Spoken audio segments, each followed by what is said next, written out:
जय श्री कृष्ण भक्तों। कामिका एकादशी। कुंती पुत्र धर्मराज युधिष्ठिर से बोले कि हे भगवान, मैंने आषाढ़ मास के शुक्ल पक्ष की देवशयनी एकादशी का सविस्तार वर्णन सुना।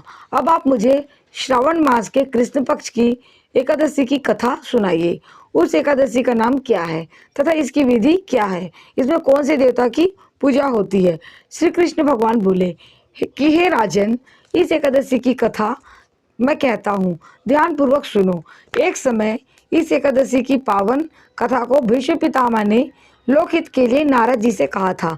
एक समय नारद जी ने पूछा कि हे पितामह, आज मेरी श्रावण के कृष्ण पक्ष की एकादशी की कथा सुनने की इच्छा है, अतः आप एकादशी की व्रत का कथा विधि सहित सुनाइए।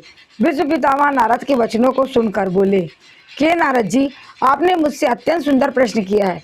आप ध्यान लगाकर सुनिए। श्रवण मास के कृष्ण पक्ष की एकादशी का नाम कामिका है। एकादशी की कथा के सुनने मात्र से ही वाजपेयी यज्ञ का फल मिलता है। कामिका एकादशी के व्रत में शंख चक्र गदाधारी विष्णु भगवान की पूजा होती है। जो मनुष्य इस एकादशी की धूप दीप नैवेद्य आदि से भगवान विष्णु की पूजा करते हैं, उन्हें गंगा स्नान के फल से भी बड़ा फल मिलता है।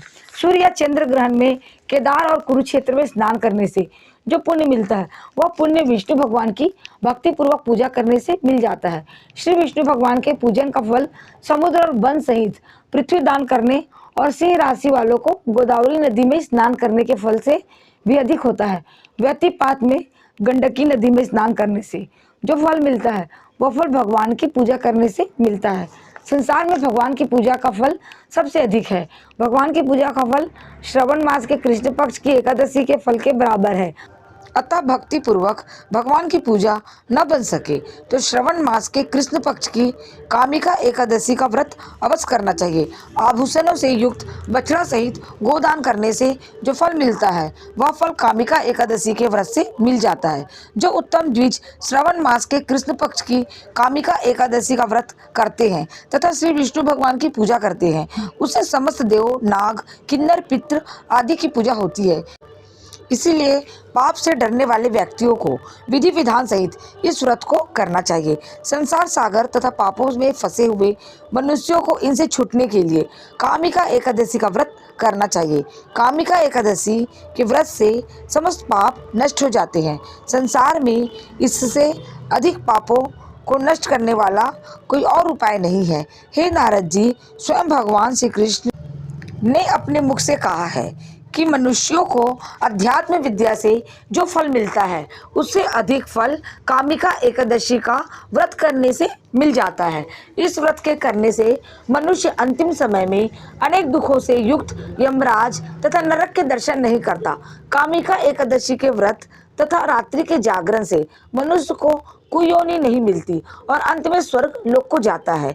जो मनुष्य श्रावण मास के कृष्ण पक्ष की कामिका एकादशी को तुलसी से भक्ति पूर्वक श्री विष्णु भगवान की पूजा करते हैं, वे इस संसार सागर में रहते हुए भी इस प्रकार अलग रहते हैं जिस प्रकार कमल पुष्प जल में रहता हुआ भी जल से अलग रहता है। भगवान की तुलसी दल से पूजा करने का फल एक भार स्वर्ण और 4 भार चांदी के दान के फल के बराबर है।